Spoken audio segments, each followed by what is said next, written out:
Okay. Well, it's like stepping back in time now. I got a lot more, I'm a lot further than what the picture shows. I did a couple days too that I didn't record, but I wanted to kind of chill out on the top carving a little bit. I think this is going to be the last one. And this video gets into other things like cutting, carving the neck and stuff. I don't get into carving it yet, but this has been kind of a really nice experience. I mean, with other woods that I've worked with, trying to do this is very difficult. This is even more difficult, but it's even. It's easier to keep it even. I don't know if that happens to be with the shape. I mean, the shape is pretty great, and kind of fits a lot of tools. Like it fits the sander. The cutaways kind of fit the sander a little bit. So this has just been an absolute joy and kind of no hangups.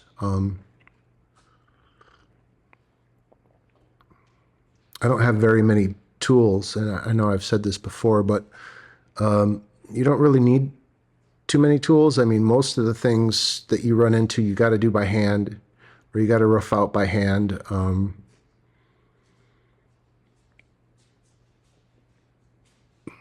So yeah, we got some pictures here. Just a badass top.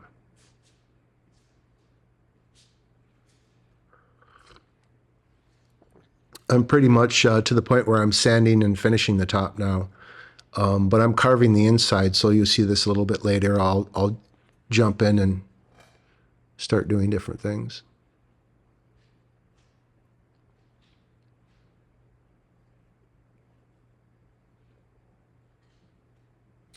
This wood is kind of going up in value, and there's more people bidding on it now, so it's harder to get a piece of this stuff. I used to get these billets for like 30 bucks, and now I think 50 bucks I'm losing it, which I haven't won a wood auction in quite some time. One, because I've been lowballing it, two, and I don't know, it's not very fair. I mean, I know I would have won a couple pieces for a buck because no one else bid on them, but they get taken down before the bid ends, so I actually don't really win by. But I used to get just ridiculous prices on wood, just get it for a buck, because no one else bid on it.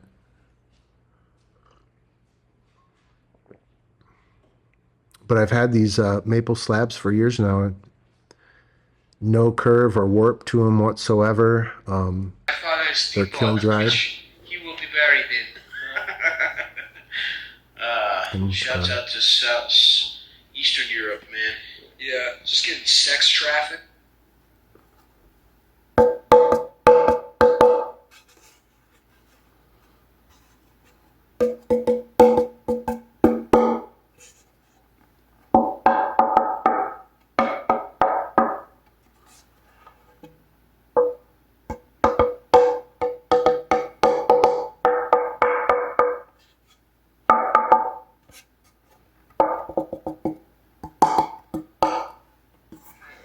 right.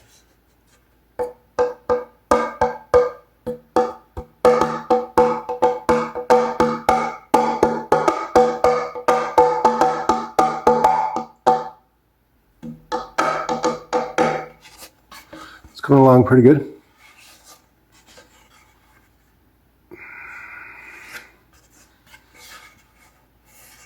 Gonna start tuning it pretty soon.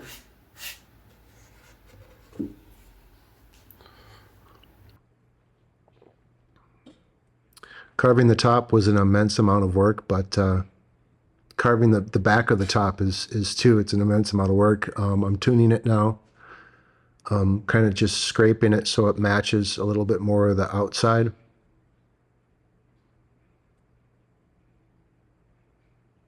It won't perfectly match, and it won't be a perfect quarter inch, but the sides will still be a little bit thicker, and that will quite possibly make a really nice sound. It's kind of what I'm going for.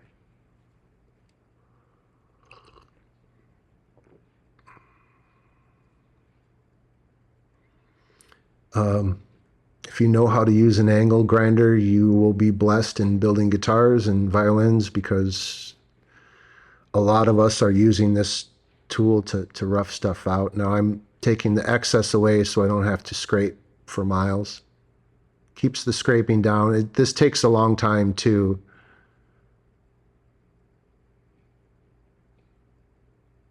So that's why I got it on fast forward.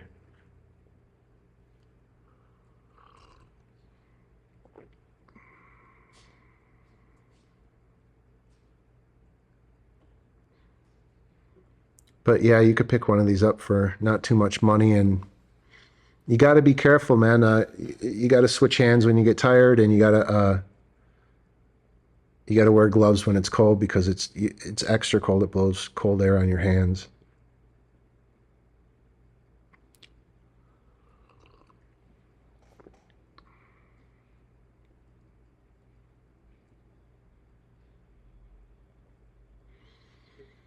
When I'm doing this work, I'm thinking about how I'm going to actually attach things, and I've been going kind of back and forth about how I'm going to attach the sides, whether I'm going to do the sides first or the neck, whether I'm going to lay the neck into the sides where it meets the body, or whether I'm going to lay it right into the top.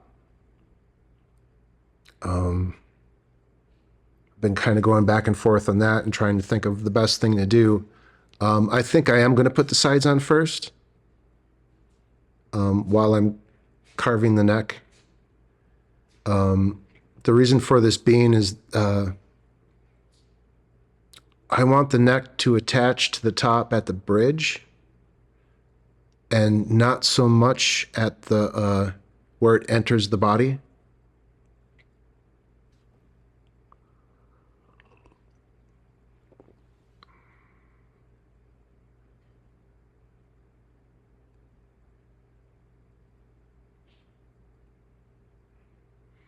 I don't know quite why. I mean, I guess you're taking two pieces and you're making it one piece. You're getting a little bit more control space out of making the angle.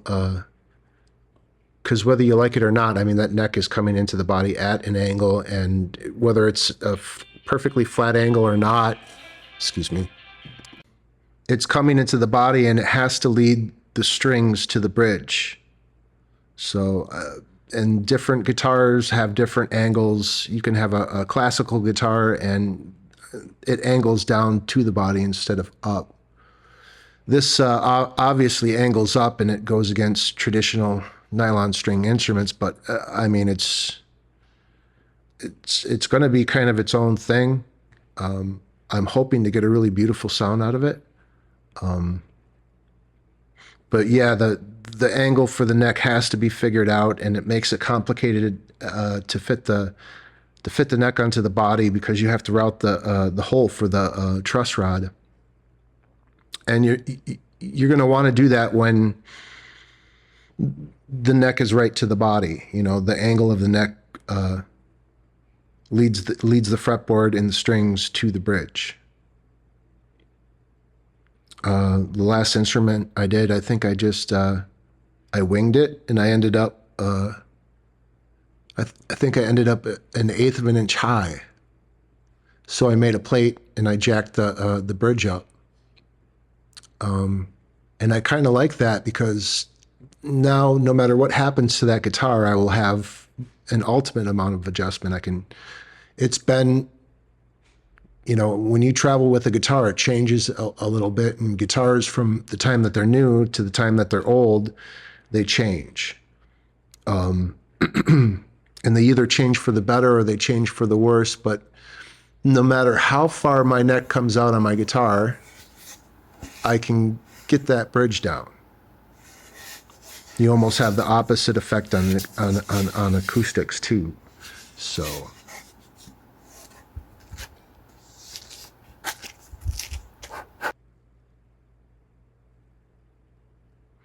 Instead of getting a lot of action on an acoustic, you'll get the top will come down and then you'll get less action.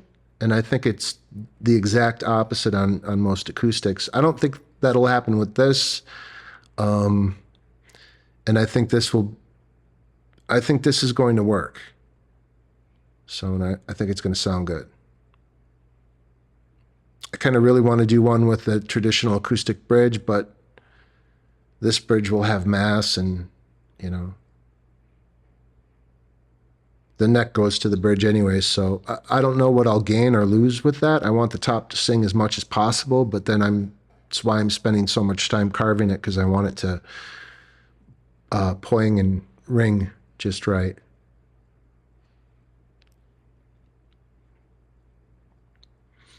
And I think this is me carving out the back.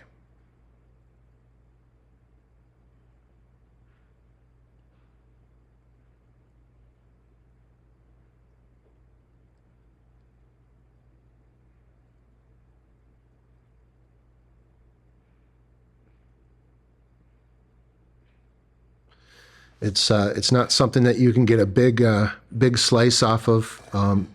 I can have a more aggressive tool, but I think I'm going to have to get like a very thin piece of steel or something. So maybe I'll take one of the putty knives and make a scraper. Here I'm fixing up this neck piece. I cut it in half, so I got 2 neck blanks out of that. This is quarter sawn Spanish cedar. It's pretty much the ultimate wood. Couldn't really figure anything out as far as the wood, and everything I do to this instrument is going to just make it heavy. This controls the weight a little bit, and it's more like a mahogany.